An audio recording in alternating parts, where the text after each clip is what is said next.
Assalamualaikum warahmatullahi wabarakatuh.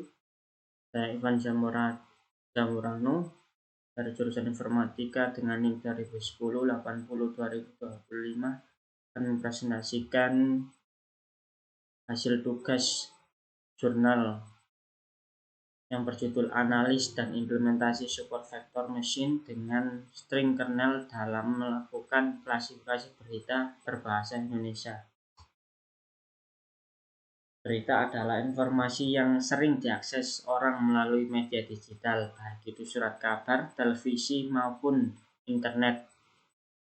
Banyaknya berita yang disajikan, bentuk teks maupun video mengakibatkan data yang dihasilkan begitu banyak dan tentunya dimasukkan ke dalam sebuah kotak dengan rapi. Contohnya foto, gambar grafis, streaming instrumen, data, webpage, PDF, dan PowerPoint presentation. Text mining membantu untuk mengelola data tersebut yang tidak terstruktur untuk dikelola atau diproses dengan mencoba menentukan pola-pola yang dapat digali dan digunakan untuk mencari informasi dari data yang tidak terstruktur tersebut. Beberapa teknik untuk melakukan text mining yaitu 1 nav bias, 2 single phase clustering, 3 support vector machine. Berikut adalah metode yang digunakan yaitu metode vector machine dengan string kernel untuk klasifikasi data. Berikut adalah alur dari metode support vector machine.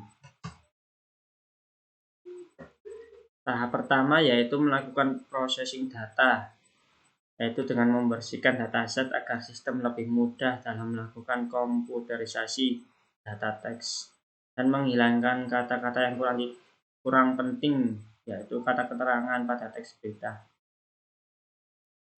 Kemudian tahap tokenizing adalah step processing yang bertujuan agar tahap pemotongan string input berdasarkan setiap kata yang munculnya. Contohnya text input manajemen pengetahuan adalah sebuah konsep baru di dunia bisnis. Yang hasilnya yaitu manajemen strip adalah strip konsep, strip pengetahuan, strip sebuah, strip baru. Tahap stop word pada tahapan ini yaitu bertujuan untuk mempresentasikan suatu dokumen dapat mendeskripsikan isi dari suatu dokumen untuk membedakan isi dokumen lain. Tahapan kedua yaitu membagi dataset menjadi data training dan data testing. Tahapan ketiga yaitu melakukan metode pembobotan pada setiap kata atau term yang di dalam dokumen. Tahap keempat yaitu membangun model klasifier dari nilai pembobotan.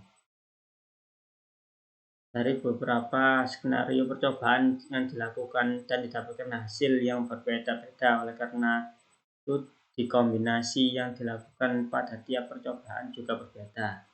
Stop word dalam setiap skenario dapat membantu mempercepat dan membuang kata yang tidak bersifat unik.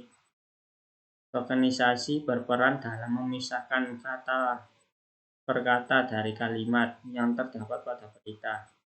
Term frekuensi untuk menghitung jumlah kemunculan atribut kata unik di dalam suatu dokumen. Term frekuensi sangat dibutuhkan sebagai nilai awal dalam melakukan pembobotan untuk TF-IDF dan CHI-square.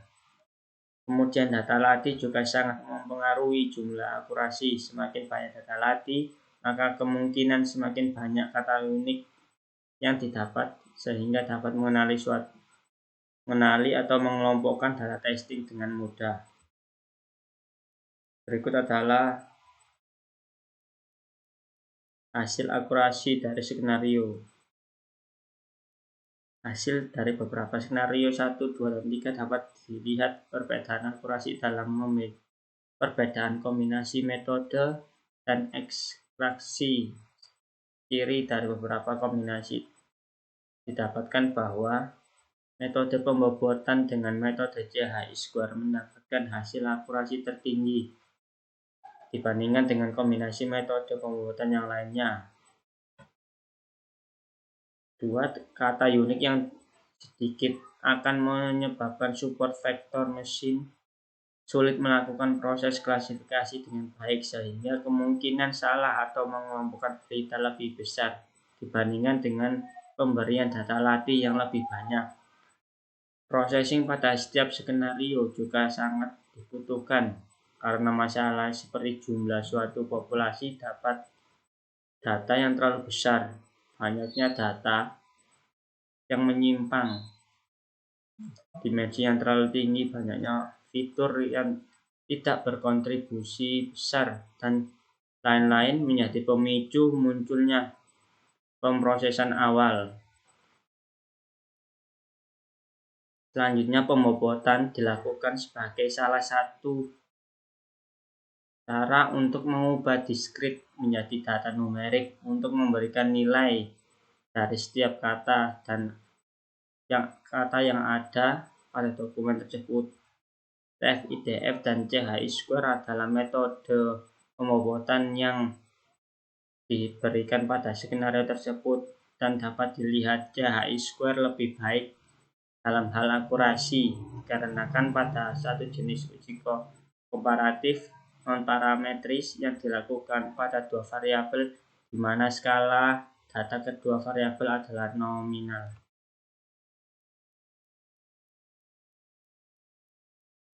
Selanjutnya jurnal yang berjudul Protein Classification Based on Text Document Classification Technique. Kebutuhan akan metode klasifikasi protein otomatis. Metode komputasi dikembangkan untuk memenuhi keselarasan urutan ini. Motif kategori. Metode pertama mencari database dari urutan yang diketahui untuk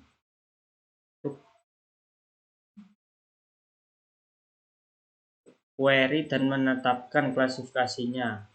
Untuk melakukan penyelarasan urutan berpasangan sehingga tidak mungkin digunakan dalam pencarian seluruh database.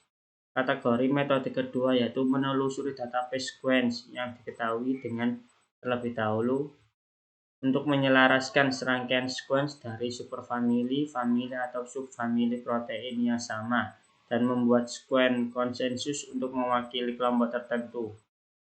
Metode kategori ketiga yaitu menggunakan metode Markov tersembunyi profil atau HMM sebagai alternatif terhadap rangkaian konsensus, tetapi sebaliknya identik dengan metode kategori kedua.